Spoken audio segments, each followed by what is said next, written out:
What is up, everyone, and welcome to the Real Ones Canes podcast. That man next to me virtually is Cam Underwood. He's managing editor at StateOfTheU. Follow him on Twitter at Underwood Sports. I'm Brian the Beast London. Follow me at Miami Radio Beast. And Cam, we got a lot to get to in this edition of the show because it's been a week since we spoke to our peoples last. And in that time, we've had a basketball bow out of the NCAA tournament, but and a win. That's right. We also had the Gators be out after being a number one seed. Anyways, that's always going to make me happy. We had Pro Day down at UM for the football players, and we had the start of spring practice. We will get to all of that. Plus, a couple of big-time recruits have indicated their intentions to come to the University of Miami. So we've got a lot to get to, so we're going to get to it, and we're going to go in chronological order. So we'll start with hoops. Miami beats Mizzou, and then just runs up against a really good team, actually a team I picked to win the whole thing in Purdue. Oh, wow. Yeah, just, because like everyone's picking Duke or Florida who bowed out or, whatever. They're, Arizona or whatever. So I decided to be different. And I like Purdue. I've liked them all year. So I knew Miami would have their work cut out for them. But let's go over it. Miami beats Mizzou, and people were dogging on Mizzou for being a terrible team. They're not a terrible team. I just think Miami did exactly what they had to do to Mizzou to take them out of their game, and Miami played a good game and won that game.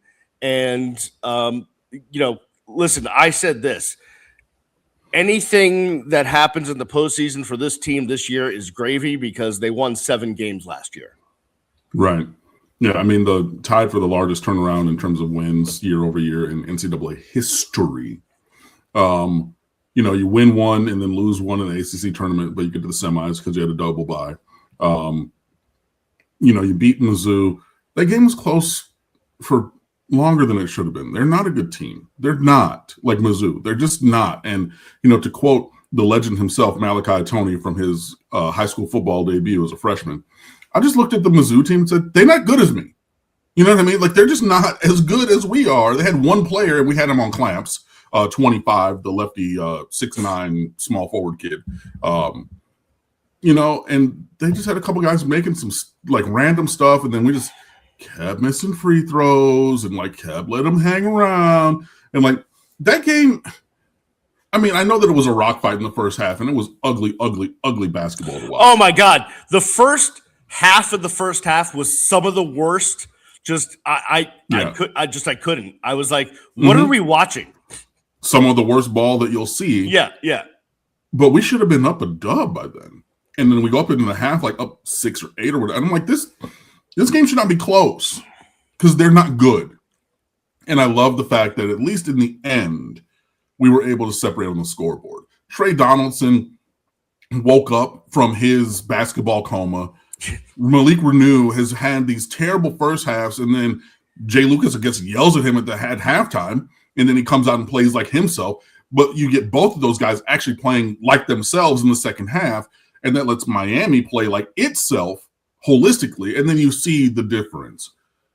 The Purdue game, did you have anything else you want to say about Mizzou? No, but I will say this. They did do a good job of limiting Mitchell in the first half. That was really key. But yeah. Yeah, I mean, he didn't score his first bucket till 13 minutes left in the ball game. He got to the line a couple of times, but I mean, and yeah, he's has this big outpour of emotion and everything. I bet, we had you on clamps all day, and you finally get some random stuff to drop. It, yeah, man. Yeah. I'm like, yeah, you got to be your own hype man then, because we were giving you, no air. But yeah, there was that, and they just had a couple other guys, a guy whose season high was 13, had 22 or something like that. You know what I mean? Just whatever. But in the Purdue game, that was a winnable game. We're just not there as a program. I tweeted it very early and said, this needs to be a 6-man rotation, 5 starters plus True Washington. Timo Malovich came in for 2 minutes, and credit to Purdue's coaches for their film study. They said, we're going high screen and roll cycles until we get him on our point guard. And we're just going to abuse that because he's not there yet. Like, I think that he'll be able to be a 6'9" guy who can switch inside out, guard 1 through 4 eventually. Right now, that version of Timo Malovich is not with us, right? And so they said, hey, we're just going to put him in P&R all day, and it's just going to be a mismatch. And they did that. They scored every time down. Our good buddy Mike Sanchez, shout out to FIU Mike, he was just like, yo, like, Malovich was in for like 2 minutes, and he was like -8. Like, it was, in terms of score. It was, but with that, and I'm like, you cannot play Altuntas. You can't even play Dovrat. Yeah. Because I know and like people were saying, I went back and forth with like a couple accounts. People were like, put Dovrat in because he offers the opportunity of making an outside shot in the second half. I'm like, yeah, but he's a sieve on defense. He's such a liability. That's the whole, I mean, when it comes to basketball, listen, the Miami Heat have their own problems with that. But can you sacrifice defense for possible offense? And a lot of times the answer is no, because possible offense is not a surety, and yet you definitely are sacrificing on the defensive end, and you're not going to be able to make it up. Even if you start hitting a couple of threes, you're just not going to be able to come back.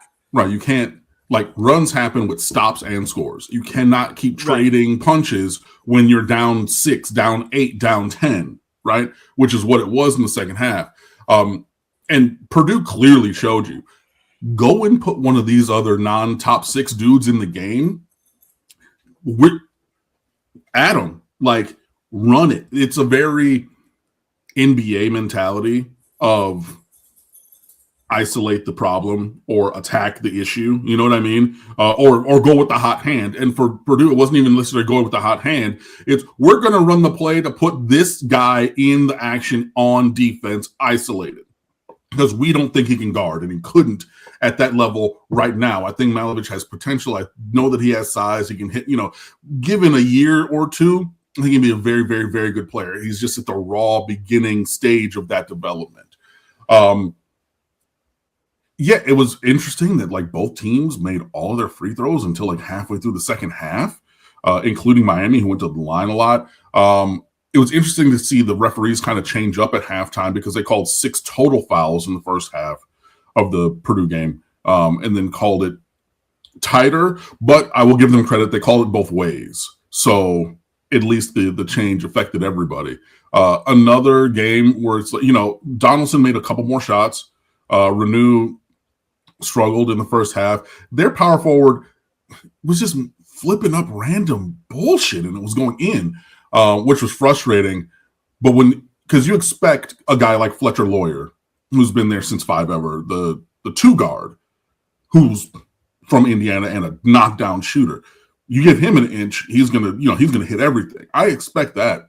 That was the issue. I also, by the way, he missed 1 shot from the floor. I think it was either last shot or next to last shot. Yeah, it was 1 shot he missed. He didn't miss a free throw. He didn't miss a 3. He missed 1 2-point shot the entire game. He's freaking good. I think it was his last shot because he was perfect, and then he had to do a kind of 16-foot fadeaway step back against the shot clock. I think he missed. But he was on. I was really pleased with how we handled Braden Smith, the All-American point guard. Yeah. All-time career leader in assists in the NCAA. Really frustrated him. Had a season high, if not career high, like 8 turnovers in the game. And he's, you could see it visibly where he's just super frustrated. You're extending the defense going, when I played, we call it 54, full court man-to-man. Jay Lucas calls it fist. But you don't get that easy 45 feet of advancing the ball across half court. No, we're in your pocket the entire time. And this is a guy in Braden Smith who averaged, I think he played like 36.4 minutes a game. So he's always on the floor. And when it's not going well, then you see that there are those issues with, Purdue's offense holistically, just with the operations of their team. He was, I think, at a point 3 for 12 shooting. So it wasn't even like, okay, I'm dropping I'm scoring all these points, but I'm a negative turnover assist ratio. He wasn't making shots. He was not initiating the offense well. He turned the ball over more than he had personally turned it over pretty much ever. If you're going to take away something positively from that game, you're going to take that away. Also, the play of Shelton Henderson. Yes, he needs to work on his jumper. Yes, he needs to add range, but he is a bull in the china shop, and we ran so many sets for him coming off of curl or a kind of mid-high PNR action where 6'8", 240 with shoulders, like boulders, said, I'm getting downhill and you can't stop it. And I really loved what I saw from him, and I'm really excited to see where he goes in the future.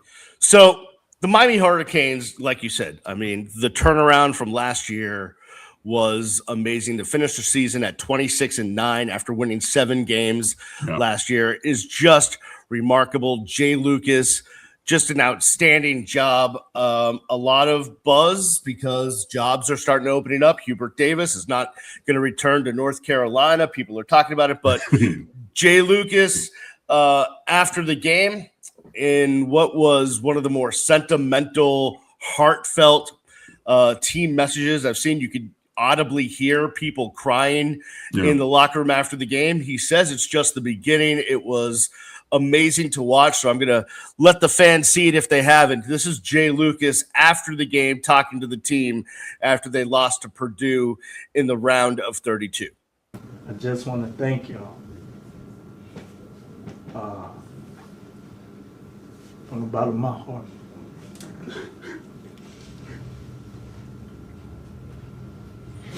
Y'all believed in me.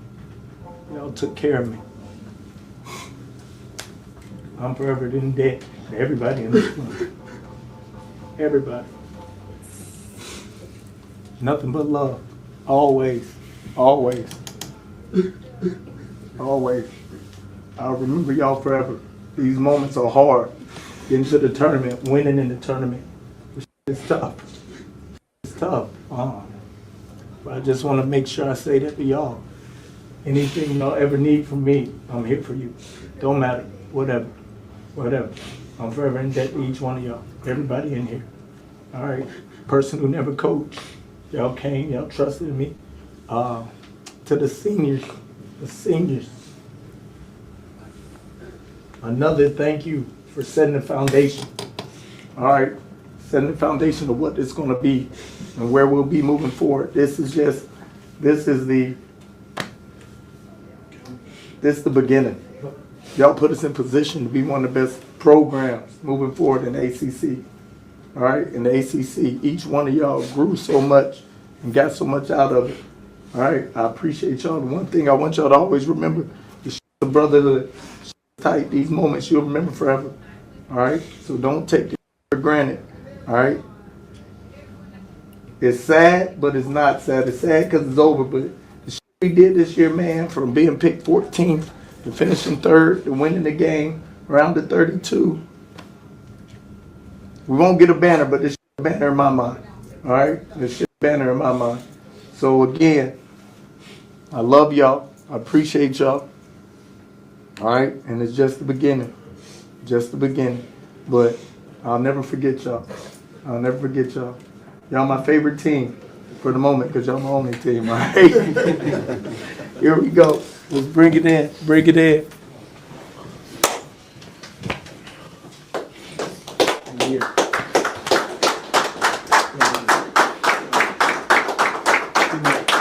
If you're just listening, he's hugging every player individually.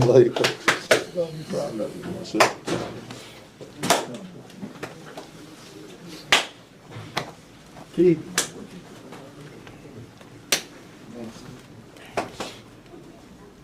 Come on, man.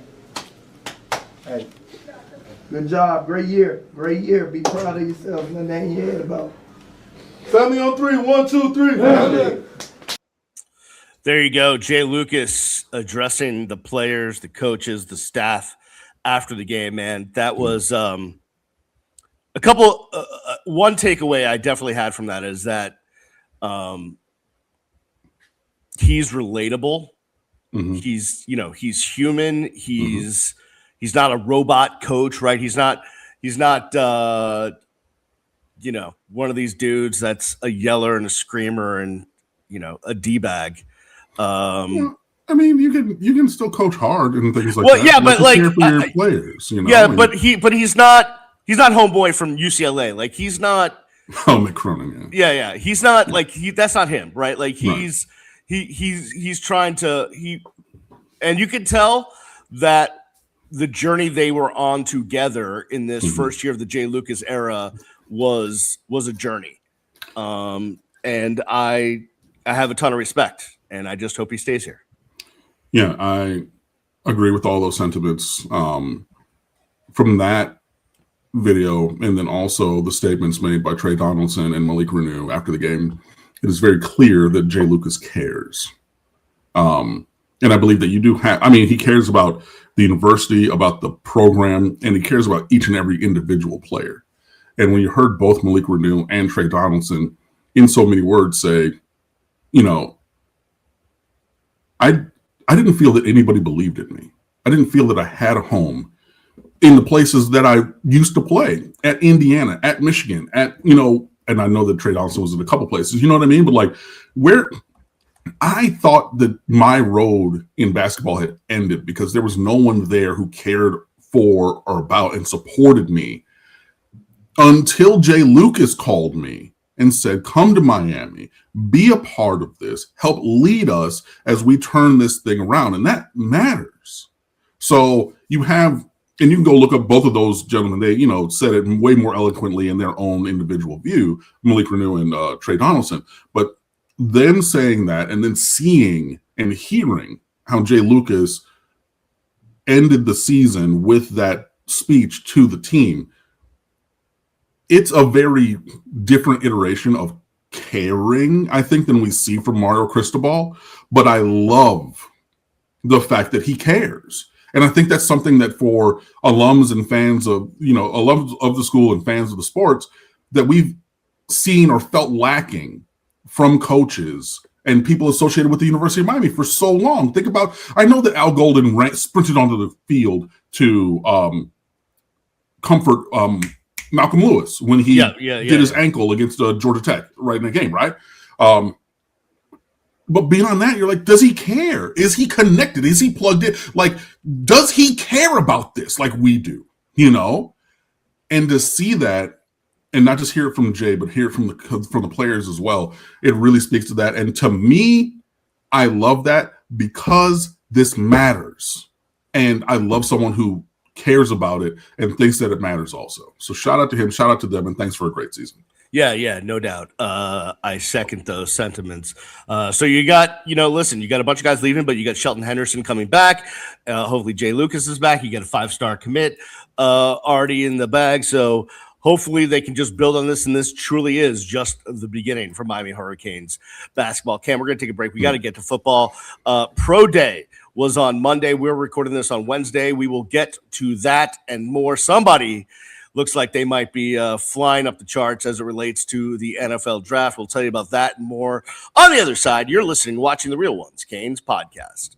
And we're back here on the Real Ones Canes podcast. He is Cam Underwood, managing editor, State of the U. Go check out StateOfTheU.com right now when you can. Right after this, StateOfTheU.com. Go check it out. All of the Miami Hurricanes content you could possibly want, and it's free, and it's open 24/7, 365.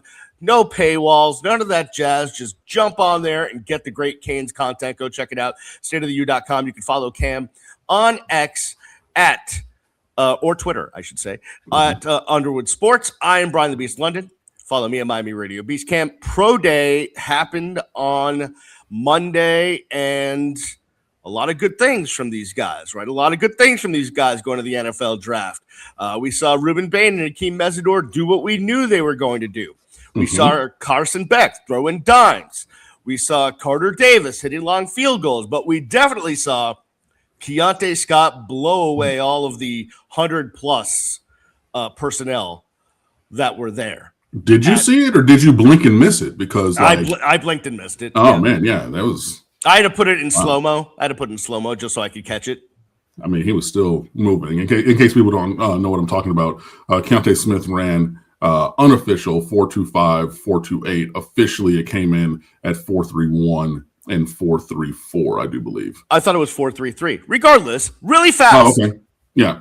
But yeah, with the 44-inch vertical and, dynamic athleticism in the position drills and everything, this supports what we've seen, that I still firmly contend that he was robbed for the Thorpe Award since he got injured for 3 games. Yes. And yeah, this is a guy who, I think he's with that. And 100 NFL people in attendance and prioritizing Miami. I know that Duke had their pro day on the same day. I know that their attendance was not as was Miami's, nor was it comprised of as many top tier decision makers as was Miami's. Nor should it be, because it's Duke. Like, let's be real.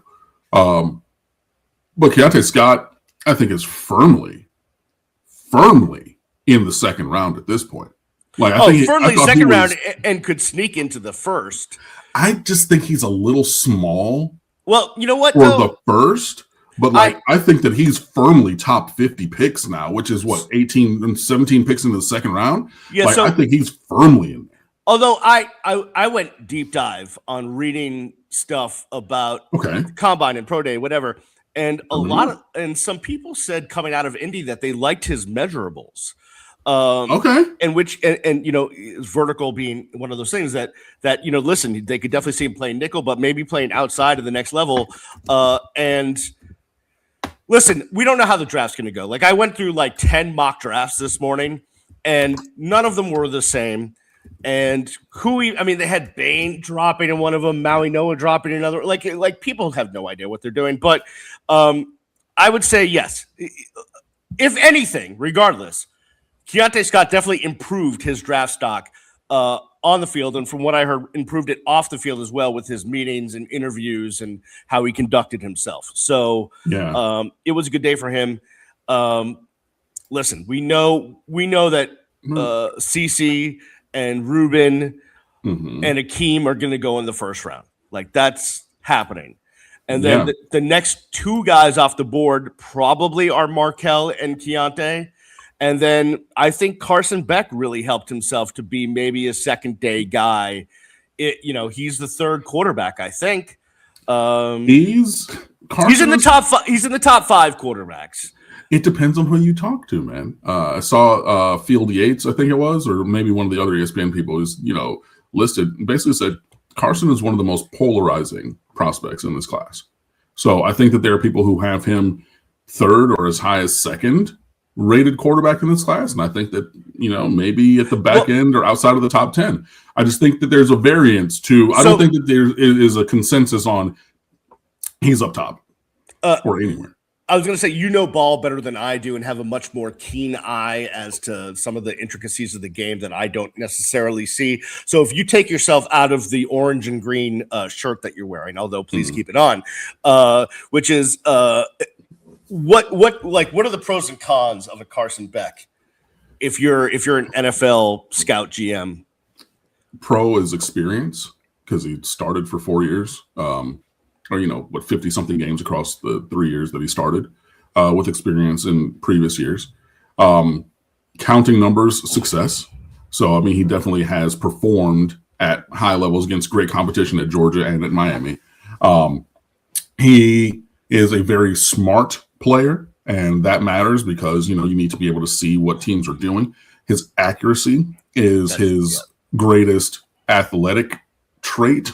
Apart from size, he's like 6'5", 233. So he's well built. For right. He looks like a prototypical quarterback size. Yeah, he has the size. He's not pocket size. He has good size. He's very accurate.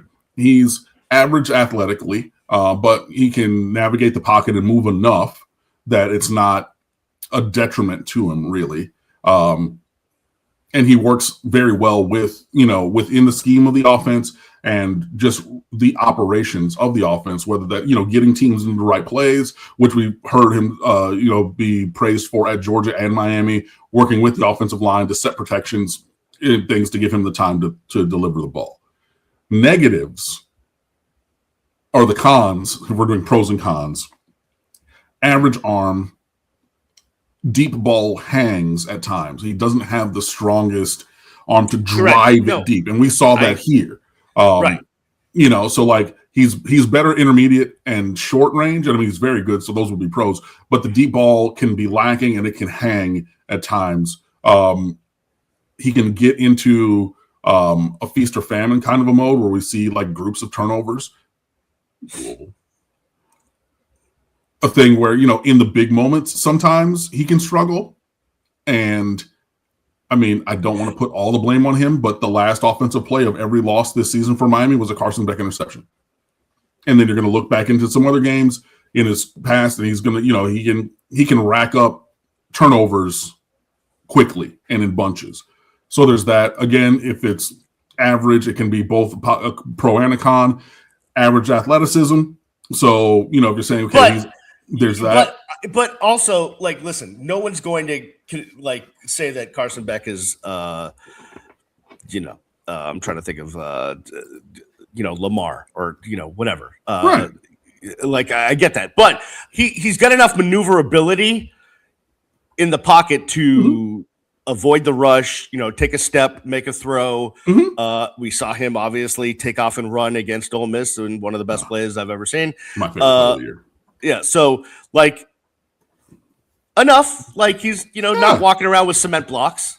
Right, and I said that in the pros. Like, I mean, I just think that if it's average, it can be both a pro and a con. Like, he can move enough that he's not a statue, but also, like, if you're stepping up with better athletes that are now chasing, are you able to do that as well? So it's a little bit of both, you know, and then just questions about what his – I mean, well, he's a little older, so I think that can be – you can look at it either way as a pro or a con. I'm just going to say that he is a little bit older as a prospect, as a statement of fact. You can do with that as you will. And but that also, by the way, that also comes with the experience. Again, like I said, you can do with that what you will. Right. The other thing is there are just debates about what his ceiling is. How much more is there in there for performance? Like, can he elevate from where he is and has been to a new level? Do with that what you will. If you believe, yes, there is. He's going to be 2 years removed from his arm injury and and we can train him up and blah, blah. And there's way more potential. You could think that. Or you could think he's shown us who he is for 3 years and this is, peak optimization. And that's about the most that we can think that we're going to see from him. And I don't even know how much or how well that level of performance is going to translate to the NFL. Again, I'm not trying to make the decision for you, just putting it out there, things that I've heard, read, and seen. So that's kind of a quick and dirty pros and cons for Carson. And I know it only takes one team, right? But I just think that there's a lot of variance. I think that one team might love him and another team might absolutely hate him in terms of a draft prospect. So, yeah, it will be interesting to me. Day 2, remembering, is rounds 2 and 3. If Carson Beck is picked that high, sprint to the bank. I don't think that he's a day 2 pick. I honestly don't. But, hey, we'll see. By the way, one of the teams I saw twice this morning in a potential spot for Carson Beck was your Detroit Lions. Interesting. I thought we just signed Teddy B back again for the time. I don't think you're drafting Carson Beck to be a day 1 NFL starter. No. I was talking about that in terms of the backup position. Right. Yeah. So I mean, so we'll see. You know, unfortunately, a lot of guys helped themselves. And then there was some fodder about Jacoby Thomas not helping himself at Pro Day. And we'll see. I just don't think he did not perform up to he missed in interception drills. He dropped balls. He didn't perform up to the expectations. So we'll see how that might impact him. I'm interested to know about like a CJ Daniels, like where he might end up in things, because I love that cat and he made huge catches. And, you know, he had a very blah career up until getting to Miami, bouncing from spot to spot. So, you know, we'll see what he does for himself. in the draft. But listen, here's what I know, or I think I know. Yeah. I think in the first 3 rounds, the Miami Hurricanes are going to have possibly 6 picks. First 3 or 4 rounds, like 6 picks, something like that. So who are 4, 5, and 6? Okay, so we've got Cece, Ruben, Akeem. Those are all first rounders. First round picks. And then we've got Markel, Keontae, and possibly Carson. In the top 3 rounds. Top 3 or 4 rounds, yeah. Okay. All right. So here's my point. That's better than it has been. Absolutely. And that's yes, we went to the national championship game, and that was awesome. But if you really want the proof is in the pudding, look at the amount of draft guys that are going to go in the draft this year versus other years, and especially in the first round. And it's like, oh, okay, now guys are being developed, and now we're getting the right players, and this is what it's supposed to look like. I think it all goes together. Like, it's a game of Jimmys and Joes more than X's and O's, because you got to have great scheme. But if you don't got great players, who cares? So we have better players. They played better. They did the thing. We got to the national championship game and we're 41 yards away from a championship. And now multiple of those dudes going in the first round this year, and multiple other dudes in, probably the top 3 or 4 rounds. Yeah, absolutely. So you're just seeing what it is, and just seeing the path of development and performance. So yeah, I agree with you. I'm very excited for these guys. We're a month out from the NFL draft. We have, top 30 visits, going for all the first round potentials. I know that Ruben Bain is taking one to, where is it? It's sunny Miami Gardens, Florida, to visit the Miami Dolphins. So I know that he has one of those on deck and everything. So yeah, we'll see where these guys go. And I'm very excited for them to do that, add themselves to the list of draftees and first round draftees. And then we just continue to have the cycle run. Yeah, let's just keep it up. Speaking of keeping the run up, it all starts with spring practice, which started yesterday because we were recording this on Wednesday. Let's get to spring practice and a couple of recruits that have committed, and that is always good. We'll get to that and more on the other side. You're listening and watching the Real Ones Canes podcast. Back here on the Real Ones Canes podcast, he is Cam Underwood, managing editor, StateOfTheU. Follow Cam on Twitter at Underwood Sports. I'm Brian the Beast London. Follow me at Miami Radio Beast. Cam, spring practice has sprung.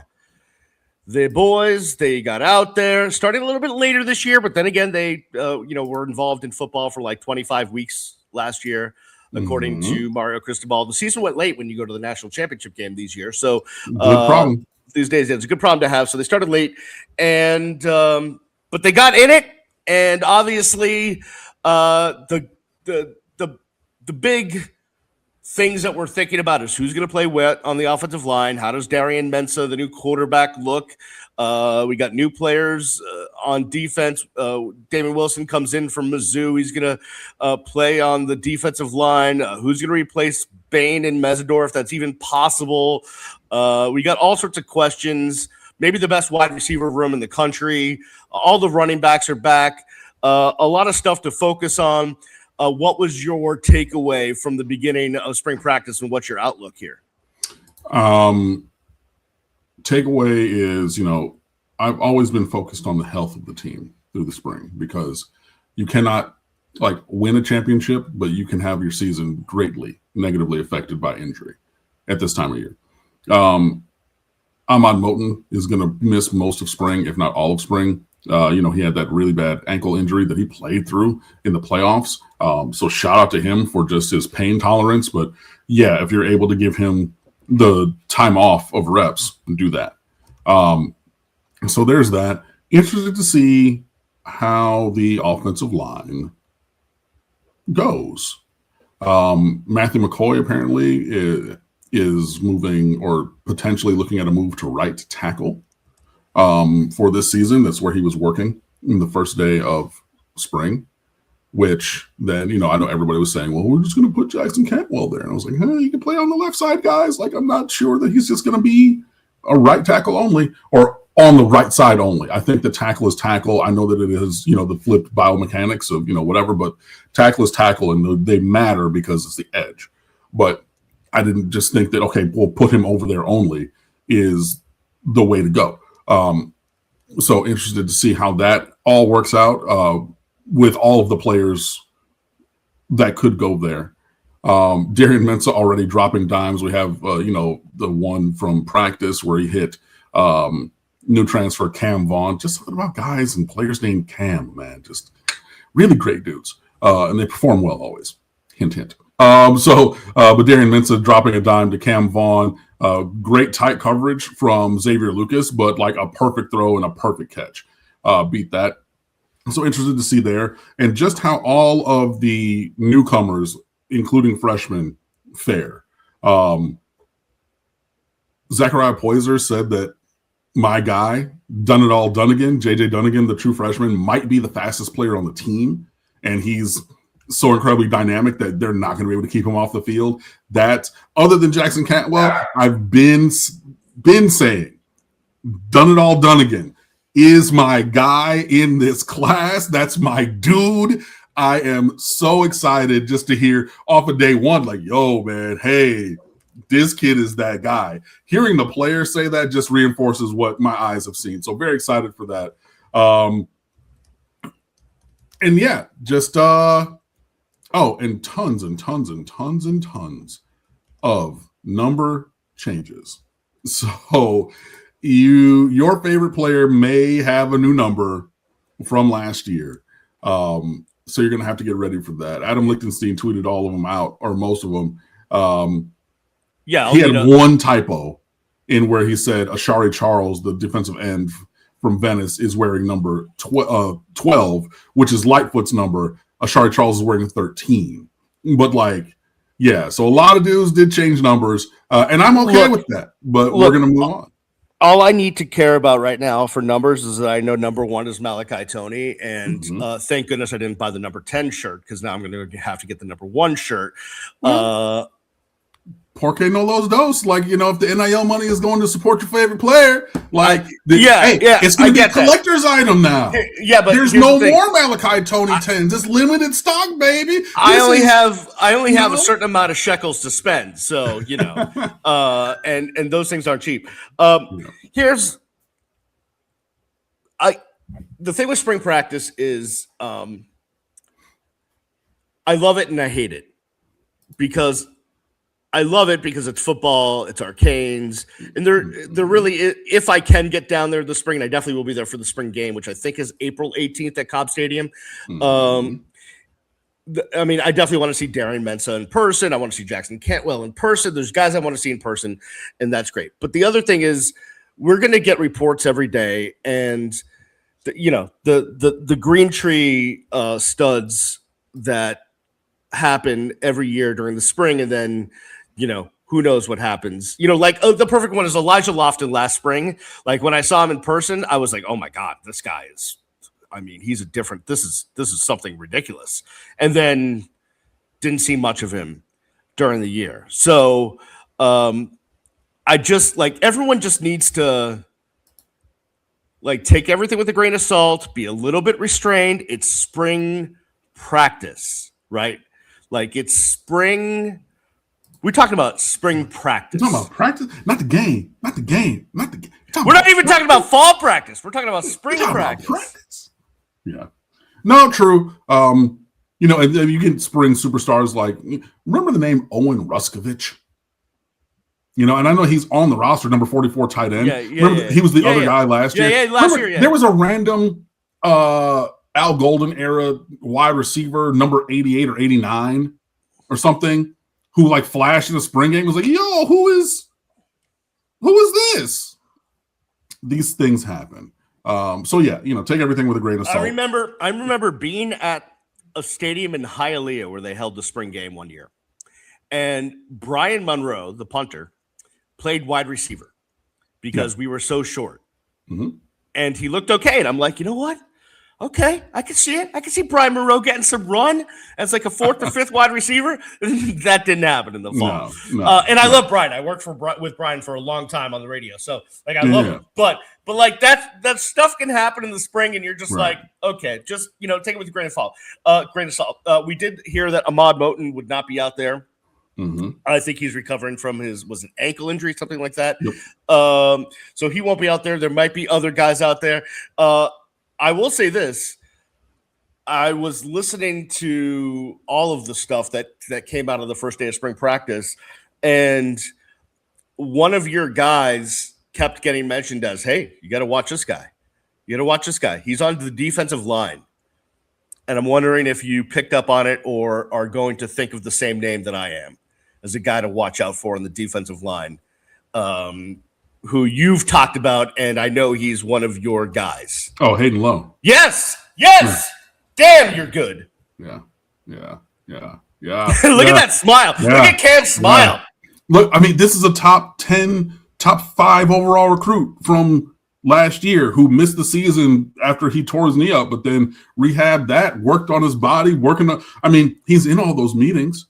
When he was able to be, mobile again, hostile and agile, and everything, but he's working on his technique and this is a brand new nobody's thinking of him because he's not in this year's class. Correct. But he's as elite an addition as you can get.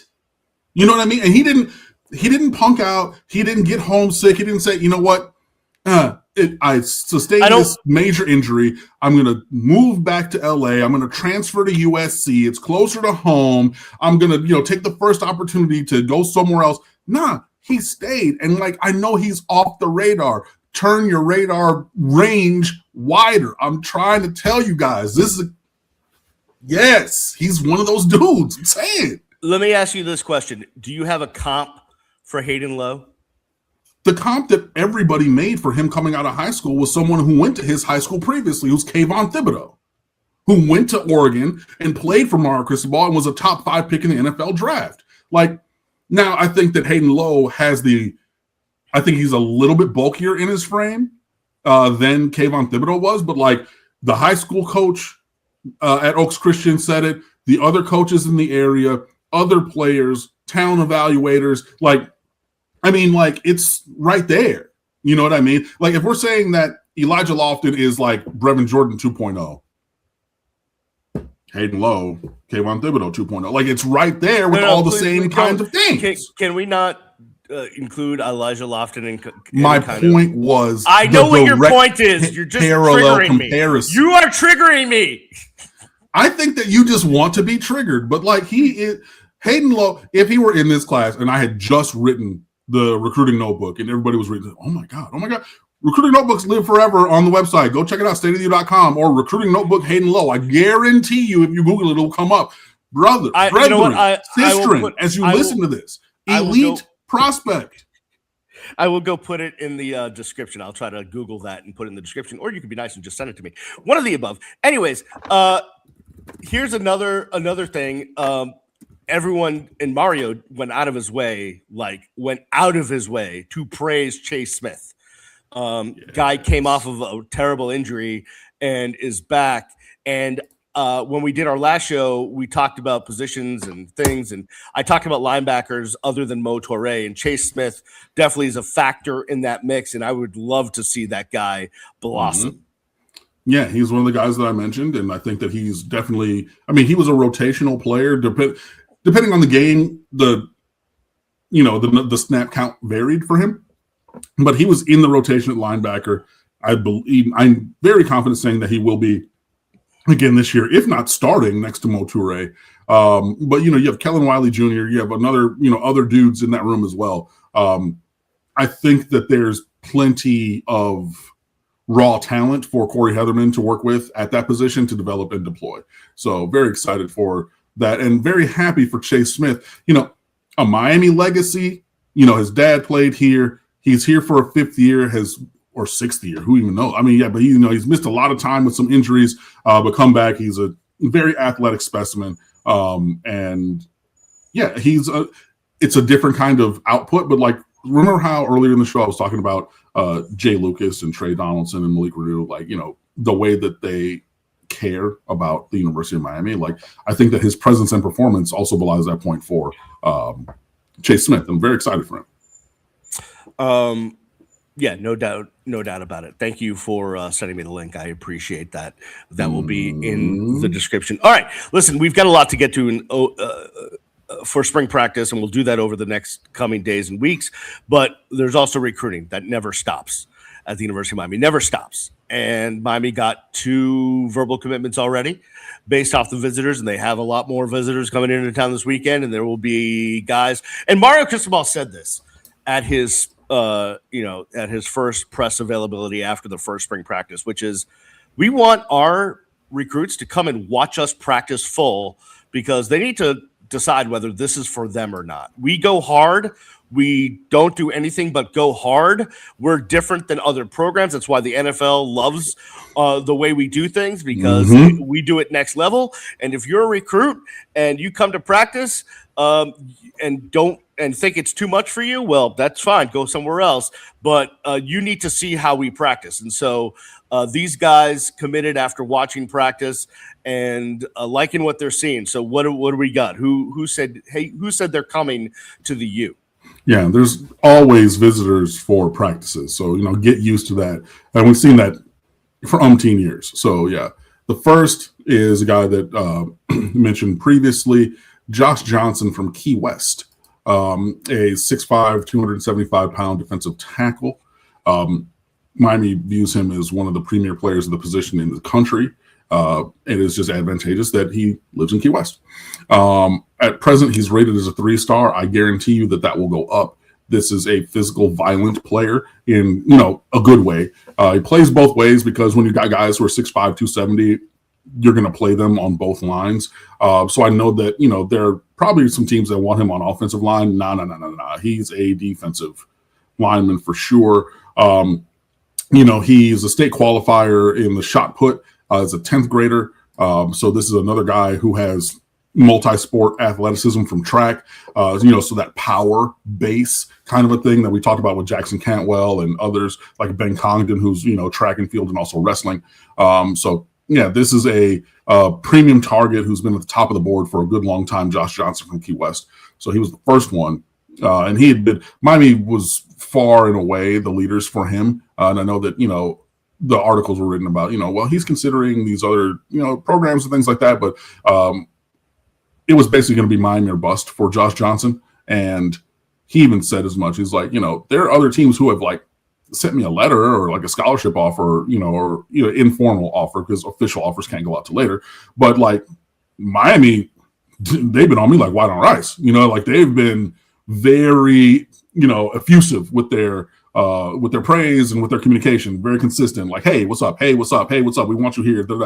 And that's just relationship building. And then you couple that with the development and deployment of players at that position that we've seen. Bob's your uncle.